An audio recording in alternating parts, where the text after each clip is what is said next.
Understand now what the Psalms of Ascent are. The Psalms of Ascent. Somebody tell me what the Psalms of Ascent are. They were the Psalms that were traditionally used as you're going up to Jerusalem. Jerusalem's on a mountain, so you're going up, you're ascending, and you would repeat these Psalms, sort of like we have Christmas songs. When do we sing Christmas songs? Right after Halloween. It's like, come on the radio and you hear them forever. Yeah, so, but there's a season for Christmas songs. That's what we understand, and there's a season for the Psalms of Ascent. That doesn't mean it's wrong to use them any other time, but that was traditionally when they were used. And the one we're going to look at this morning, the last one we'll look at of the Psalms of Ascent is Psalm 133. This is where it reads, it's brief, just 3 verses. How good and how pleasant it is, Psalm 133, for brothers to dwell together in unity. It's like the precious oil upon the head, coming down upon the beard, even Aaron's beard, coming down upon the edge of his robes. It's like the dew of Hermon, coming down upon the mountains of Zion. For there the Lord commanded the blessing, life forever. So you're on your way to Jerusalem. Why would you be going to Jerusalem? One of the 3 feasts, one of the 3 annual feasts, every man in the nation was required to show up at Jerusalem for one of those feasts. So you're on your way. Well, what's at Jerusalem? The temple is there. Who's in the temple? The priest. Who was the first priest? Aaron. So you're seeing all this in just 3 verses. But the first thing he says is how good it is. What's good? What is good? Okay, to be with God's people. What else about this? The unity. So you're going up to Jerusalem. What's the whole point of going to Jerusalem? It's God's people meeting in the place where he has put his name. That's what he told the Israelites before he established the Jerusalem to be the place. He said, I'm leading you to a place where I'm going to put my name, and Jerusalem is where he put his name. And that's where the tabernacle was first set up, and then, or not first set up, but eventually set up. That was the last place the tabernacle was set up. Then the tabernacle was replaced with the temple. David wanted to build a temple. Why did God tell David he couldn't build the temple? He'd been a man of war. He shed a lot of blood. So who was going to build the temple instead of David? Solomon built the temple. So what did David do in preparation for that? But he laid by a whole bunch of material so that when Solomon came into power, he would have everything he needed to build that temple. So now, the psalmist has written this about that experience of going up to the temple and the idea that there is unity among God's people. But look at this part that he says about the oil. What oil in verse 2 is he talking about? What oil is in view here? Is this pomade, Vitalis, VO5, whatever it is? My mom used to put that stuff on my hair when I was a kid. Slick it down, and probably out of necessity, because you know how kids' hair does, it goes every different way. I don't remember, but I just remember my hair was slick.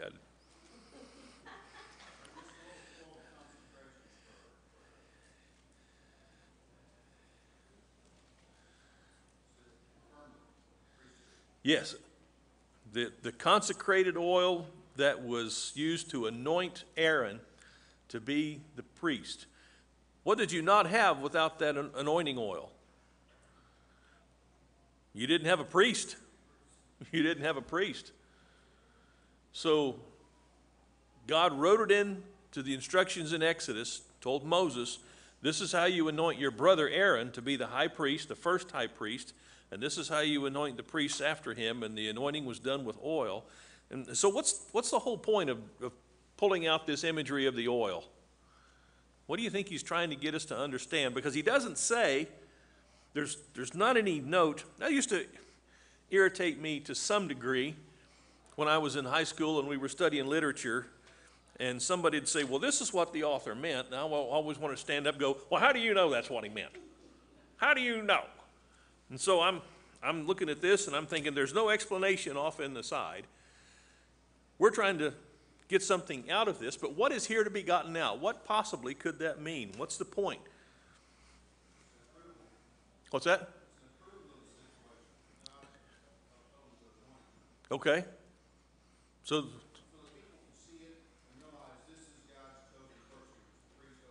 all right. Good thought. Any other thoughts on this?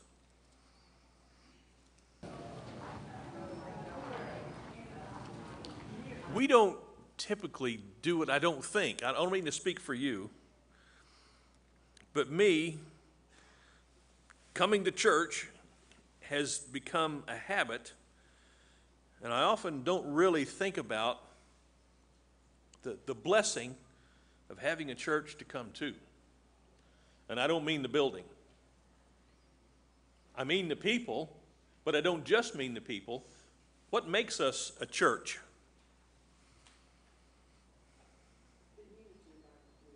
Okay, the unity of our belief, that's part of it. But what really is it that makes us a church? And that's a good thought. Any other good thoughts that aren't the one I'm looking for? Worshiping the Lord, yes. What makes us a church? Two or more? Okay, now here we're getting closer to what I'm thinking. So you got to focus on Marty's little mind. What's little Marty's mind thinking? Family, yes. Here's all of these things are absolutely true, and when we think about it, wow, these are all great. It doesn't take a whole lot. You get just a handful together, and you've got people who are meeting to worship the Lord, which is worship, all the unity, the togetherness.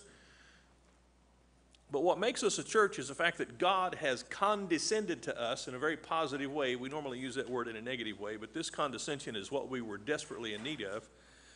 And he said, I'm coming down to save you with my son's life, and I'm putting my own spirit in you. That's what makes us his church. If it weren't for those things, if it weren't for Christ's sacrifice, if it weren't for God's Spirit, we would not be his church. Now, when I think about that, all the other shallownesses of church, quote unquote, fly away. It's kind of like going to a family reunion. How many of us love family? We understand the concept of family and we love it, but do you ever get irritated with anybody at a family reunion? You think, good night, we got to go again. What week is that? That's the worst week to have it. Oh, what are we going this year? I don't want to go up there. That's all this stuff. But what if you didn't have family? How horrible would that be to be alone? Family means so much, and the church means everything.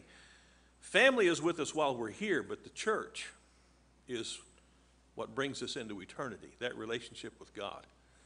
And so when you're heading to Jerusalem, because this is a feast that God said he wants his children to be there, and you're thinking on the way, temple's in Jerusalem, we're going to Jerusalem to worship. The high priest is there. What if we didn't have a high priest?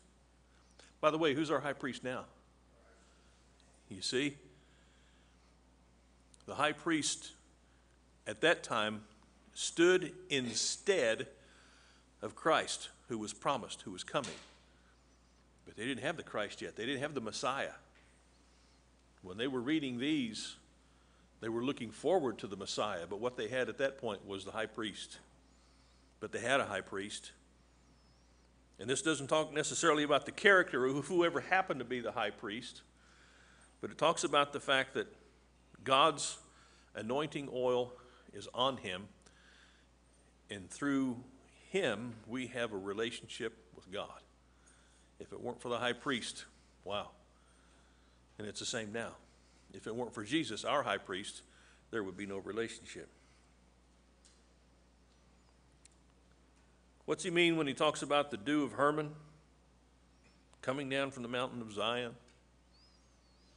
Hermon was it was over 9,000 feet tall, and it was up in the northern extremity of Israel. But the Israelites knew about Mount Hermon, and it was snow-capped much of the year. But the dew What's the effect in the morning when you come out and there's dew on the grass? It's like, oh, there's refreshment. Anybody else's grass getting brown? Yeah, thank the Lord for the rain today. But if you don't have the rain, you might at least have the dew, and the dew will keep your grass going for a long time. It's refreshing. That's what all this is. This is refreshment. How good, how pleasant it is for brethren to dwell together in unity. It's like that oil on Aaron's beard that shows us we've got a relationship with God. We are united with God, but we're not just united with God, we're united with each other. That's what is in mind here, what's in view. Observations, comments, questions? Okay, this is the last one that I've chosen to look at, but if you want to come back to some of these later, we can do that. Let's now look at a psalm that was written by Moses, Psalm 90.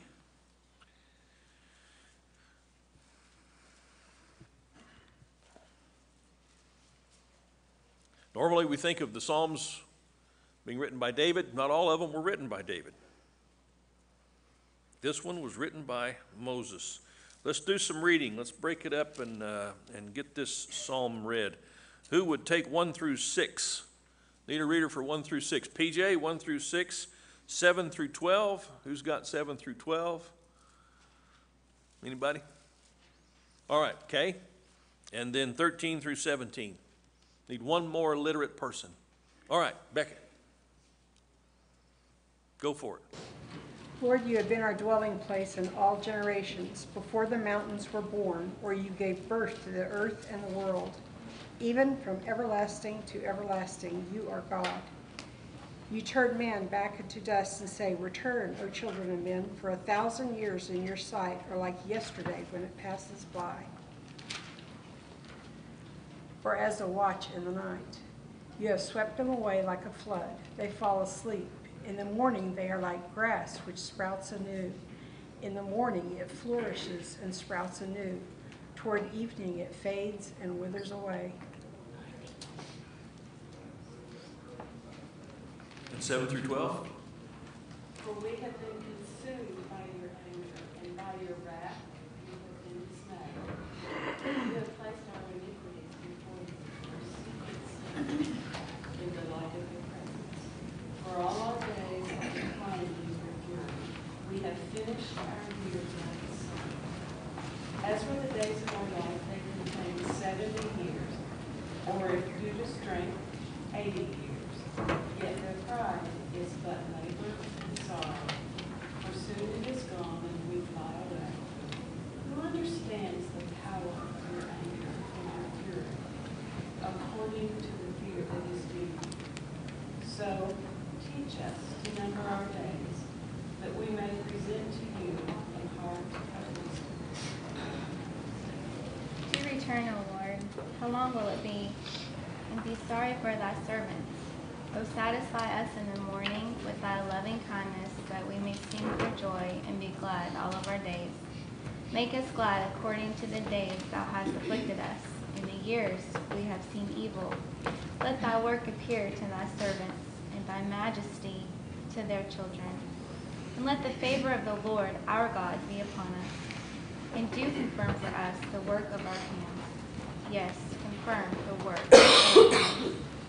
Thank you, ladies. What's the first thing Moses writes in this psalm? And remember, this is a psalm. This isn't just a writing. This is something that was written down in order to be sung. What's the first thing he says about God? Okay, has God given us a dwelling place? Or is it worded a little bit differently? He is our dwelling place. Does that remind you of any other passage in Scripture? Remember what Paul said on Mars Hill, also called the Areopagus, talking about the living God. Remember, he was going through all their statuary idols, and he said, you've got one here that I want to talk about. And which one was that? The monument to the unknown God. They had all these figures of gods, and they must have thought to themselves, we might have left somebody out, and we don't mean to. We don't want to make a God angry, so let's make a monument to the unknown God if there's one we don't know about. this will be for him, and maybe that'll appease him. Well, the only one they didn't know about was the only one that really was, the true and living God. And so he says, I want to talk to you about him. And he said of that God, in him we live and move and have our very being. That's what Paul said of the true and living God to the Greeks on Mars Hill. That's what Moses is saying. God is our dwelling place. We live in him. He's talking about a truth. It's not simply poetic. It is poetic, but it's not simply poetic. He is our refuge, the psalmist says several times. So we live in God. We have our being in God. I don't understand all of that, but I believe it's so. I don't even understand my own spirit. I know I've got one, and I've said this before, I'll say it again. I don't know how that spirit inhabits my body. I'm assuming it does inhabit my body instead of just kind of hanging around on the outside. Maybe you've heard of some of those people who say they can look at you and see your aura. I think that's something else. But my spirit, you've got one too. What do you know about your spirit? How big is it? We've got all these questions about spirits that we don't understand, and we've had them with us all of our lives. And Moses is saying, God, who is spirit, he's our dwelling place. Yes? Get into Psalms 19 and 190 there. We're talking about God before the foundation of the world. Right. We don't think about God in pre-existence before everything became in existence. But Christ mentions that time and time again. Glorify thou me with the glory I had before the foundation of the world. Right. There's a definite study there that we need to deal into and get a better understanding. Well, I agree. I don't know how we would get an understanding of it, though, because how can you talk about the time that existed before time? What Christ says about it. Yeah. You know. He talks about eternity. And eternity is a completely different animal than time. I don't know how it's different, but I know that it is different. This is one of the things that helps me when people argue, well, you're worshiping a mean God because he's going to send people to hell and they'll just burn for millions and millions of years. No, that's time. We're not talking about time. We're talking about eternity. And eternity is it's a whole different animal than time. Very different. If you've ever thought about heaven with reference towards time, you, like me, have probably thought, we're eventually going to get bored if it's time-based. Because when we think about something being time-based, we also think about it being physically based. When God brought the universe into existence, prior to that, there was no time. There was just eternity. Prior to that, there was no space. There was no physical creation. Everything, all matter, all space, all time came into existence when God said, let it be. Before that, I don't know what it was like. But according to Jesus, John chapter 17, it was better than this. And God intended the creation to be glorious. But when Adam and Eve ate the forbidden fruit, this creation was plunged into sin, and that's why Paul writes in Romans, the whole creation does what? It groans in travail, like a woman trying to give birth. And some of you can really relate to that. That's what's happened to the creation. Wasn't meant to be that way, but that's the way it is. And we're not meant to stay here. We're going back to eternity. When you look at another part of the poetry is Ecclesiastes, and if you look at Ecclesiastes chapter 3, I'm trying to talk and think at the same time. I have trouble doing one all by itself. Ecclesiastes 3. Now, the first part of Ecclesiastes 3 is that very famous passage, if you remember, the four seasons. It was the four seasons, wasn't it? Sang this? Yeah. Time to give birth, time to die, time to plant, time to uproot what's planted, time to kill, a time for everything. But notice there's never a time to do anything evil. There's never a time to do anything sinful. There are only times appointed to do things that are right and that are good. Not all of them are pleasant, but there's always a time for things that are right and that are good. But then he gets down to verse 11. After talking about time, it says, he has made everything appropriate in its time. He has also set eternity in their heart, yet so that man will not find out the work which God has done from the beginning, Billy, even to the end. There's constant reference to things that were before time, and that is eternity, and we don't have any way of understanding that. But it's different than time. Very different than time. About the closest I've ever been able to see anything like this is when we sleep. I have no consciousness of time when I'm asleep, for the most part. Sometimes I think I wake up a little bit. Oh, what time is it? Oh, it's time to get up. No, it's not. Woohoo, it's not time to get up yet. Anybody else do that? But then you have a dream. And when you dream, you have any idea how long the dream lasts? Not really. There's no consciousness of time. Sometimes that's good, depending on the dream. Sometimes it's bad. Because some of those dreams seem like they go on how long? Forever. But they don't go on forever. They just go on for a while, and we have no consciousness of how long that while is, no means of measuring that. So eternity is something completely different from time. And I have no way of calculating what it's like to live, to be in existence without space. But God does, because that's where he is. He's not limited by space. We think about space because we're physical as freedom. If I've got enough space, I can get out and move around. Well, actually, space is limiting, because you've got to have space to move. But if you're not in a physical body, you don't have to worry about that. I don't understand it, but I know that must be true. It's like whales navigating, salmon navigating, birds navigating, hummingbirds fly thousands of miles migrating, and they know how to navigate, and nobody has to tell them anything. They just know that stuff. Yeah, monarch. Have you ever seen a monarch migration? I've only seen one once. It was when we lived in Tulsa and went outside and didn't even know it was happening. And what's this? It's like the sky is covered. I mean, it's not like, oh, there's one and there's one. It's like they're everywhere. It was fantastic. Ain't evolution great? Okay, just throw a little pokey fun in there. It's not evolution, it's God. He's put that in them, but what does this say he's put in us? Eternity. Eternity. The butterflies know where they're going. The whales know where they're going. The salmon know where they're going.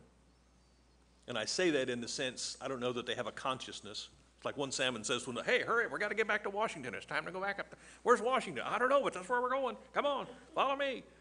I don't know that they have any consciousness of that. I really doubt that they do. It's just that God has programmed them to do that, just like we have computer programs. Your computer doesn't think, but it does stuff because it's programmed to do that, and that's the way animals are.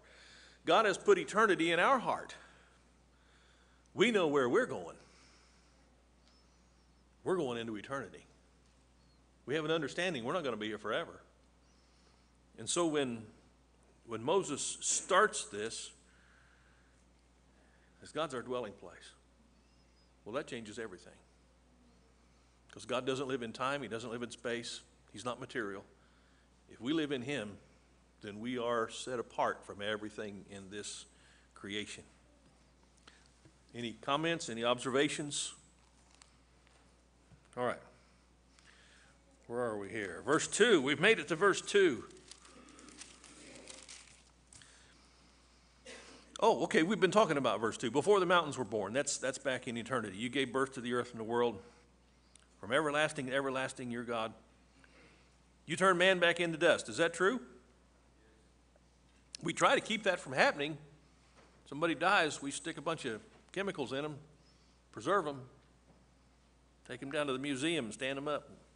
Is that Alan Jackson's song, is he the one prop me up beside the jukebox? That's, no, we don't want to do that.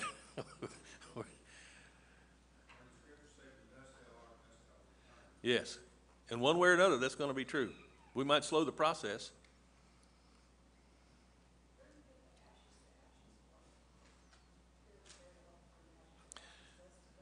I've heard too, it's poetic, and I looked for it. I thought it was in the scripture at one point, but I don't think it is any longer. Anybody, is there a scriptural reference for that? Ashes to ashes? Burnt offerings. Okay, yeah, well, let's not talk about your cooking, Donnie. Was it?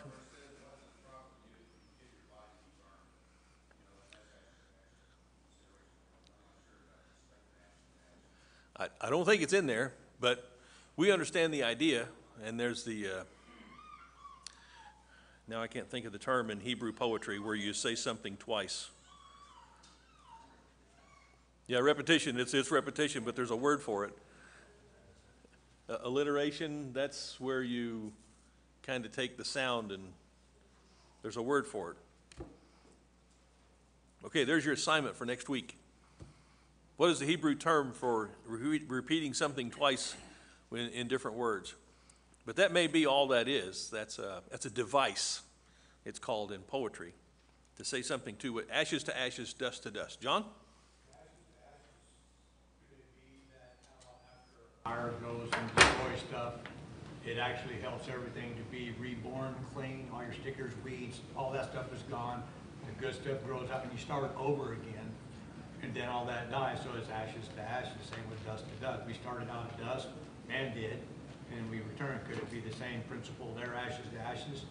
I mean, look at everywhere there's a fire, it always Right, exactly. That's where it's going to be the greenest. Right, and the sweetest, so to speak, because it's not corrupted by the other stuff. It may be referencing the cycle. Right. You burn it off, then it grows up, and then you burn it off for the next year, and it comes back. Ashes, ashes, ashes, dust, dust, dust. Right. In order for that to happen. There's one spot in our backyard that used to be nice and green, and that's where we burnt stuff. You burn it, scrape it off, and the grass comes back really good. I should take all the ashes from our burn pile and spread them around the yard.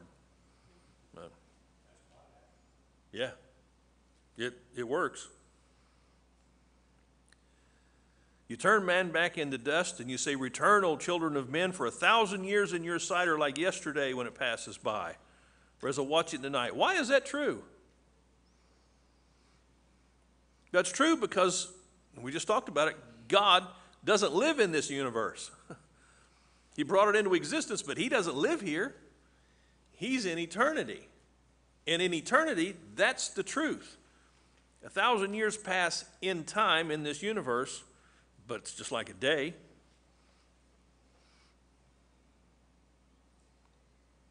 Where are we here? You've swept them away like a flood. They fall asleep. In the morning, they're like grass which sprouts anew, and in the morning it flourishes and sprouts anew. Toward evening, it fades and it withers away. That sounds like Oklahoma. What do you think he's talking about in verse 7 when he says, we've been consumed by your anger? By your wrath, we've been dismayed.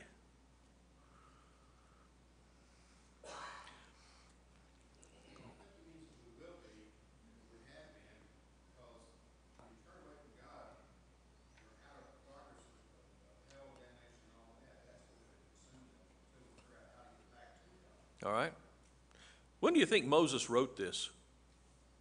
How old was he when he left Egypt the first time? Remember, he saw an Egyptian abusing one of his fellow countrymen, and so he killed that Egyptian, and then he fled. 40 years. He was 40 years old. How old was he when God came to him in the burning bush? He was 80. Do you think he had written this psalm by then? I don't think so. My very strong impression is that he had written this after having led Israel out of Egypt. What was it like leading Israel? How long was he busy doing that? 40 years, 40 years. Why 40 years? Because of what he says here. Yeah, nice round number. Well, he left when he was 40. He went back when he was 80. Let's do it 120. That'll work. No. 40 years. Putting up with all the complaints of the Israelites and observing God's judgment against them, which the whole 40-year thing was a judgment. But how did they last 40 years? What did he provide? Manna? Water out of a rock? Shoes never wore out. Clothes never wore out, never had to go to Target and get new stuff. Yeah. That would be pretty neat. If you like your shoes.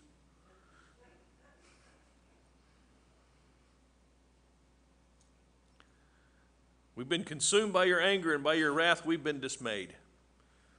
You've placed our iniquities before you, and our secret sins in the light of your presence. For all our days have declined in your fury, and we have finished our years like a sigh. What's a sigh? And that's how Moses says they wound up. Doesn't sound very happy, does it? The life, when we read on the tombstone, born so-and-so and so, a little dash, and deceased so-and-so, that little dash right there is the sign. Right. Because we don't know before it ended how long that's going to be. Some live 80 years, some live 70 years. Grandmother lived to be 105, she was blessed. But a little sigh is that dash between life and death. I read this in verse 10, thinking about that. Oh, yeah, PJ. A sigh can also be a sigh of relief after pain or anguish or frustration or whatever, and then it's whatever it is resolved, and then you give a sigh of relief. It can be Absolutely a happy true. thing too. That's true. Which do you think it is in verse 9, based on the context? Verse 8 says, you placed our iniquities before you, our secret sins in the light of your presence, for all our days have declined in your fury. We have finished our years like a sigh. Yeah, doesn't sound like the happy one. However, verse 10, keep going. Never stop too early. I remember reading a little article about a guy. He lived in Colorado, and his job was to take people on trips back into the mountains, horseback trips. And every now and then something would come up, and he wouldn't be able to be with them, and so he would give them directions. And somebody asked him, what's the most common mistake people make when you're not with them? He says, they don't go far enough. So I tell them, you go 10 miles and you make a left at so-and-so, and they're unfamiliar with it, and so they're going along, and they say, I think we've gone 10. No, we haven't. Yeah, we have. We've gone 10. So they make a turn too early. That's makes me think of this. As for the days of our life, they contain 70 years. Or if due to strength, how long? Might make it to 80, yet their pride is but labor and sorrow. Soon it's gone and we fly away. Whether you live long or not, you're going to fly away. And this is an interesting text to me because Moses is essentially outlining this is what you can look forward to. What do we read about Noah and Adam and all the patriarchs before the flood? How long did they live? Hundreds of years. No, Methuselah was the oldest guy, 969. And I'm here to tell you, I don't think I want to live 969 years. I mean, anyway. Could you imagine how much Social Security you could draw? Wow. Well, that's assuming it would still be there. I think that would be against the whole idea if people lived to be 969 years old. The same rate that you do now if you live that long. That's what's thought, because it's not like when somebody got to be 60 or 70, then they were starting to get into their old age or their golden years. No, you're not in golden years until you're probably, he's approaching 600, isn't he? Yeah, he's getting pretty old. I don't know exactly how that worked either. I do know when Moses died at 120, he was still strong. He still had his strength. His natural force had not abated. And I know that when Jesus died on the cross, he was still strong. How did he die? He cried out with a loud voice, Father, into your hands I commend my spirit. That was the last thing he said, and his spirit was given to God. He chose at that point. It had been 6 hours, and it's like, okay, this is enough. It's done. It's finished, as Billy said. And now I'm going to give my spirit back to the Lord. He chose to die at that point. Yes, Mike. Jesus then, he would have been asphyxiated. Okay, normally that's the way it would have happened I mean, on the cross. that would have been the cause of death. Normally, because you would hang so long that your muscles would just get so weak you couldn't push yourself up to breathe. That was the thing about crucifixion. You've beaten the guy half to death. Now he's fastened on that cross, so he can't hardly move, but he's got to push up to breathe. That's what he did for 6 hours. They turned ashes to ashes from the Church of England. Okay. Prayer book. All right, it's in their prayer book. Church of England. Anglican, which is? Catholicism. See, here's how that worked. Okay. They're both the same. Remember Henry VIII? Yeah. He was married to some women. They got excited and lost their heads. Catholic Church would not allow him to divorce them, so what did King Henry do? He said, well, we're going to have our own church. We'll just separate from the Pope, and the Pope, you can't tell me what to do. We're going to have our own church. Well, he didn't change everything. He just kind of left it the same, except they called it now Church of England, or the Anglican, the Anglican Church. He became the Pope.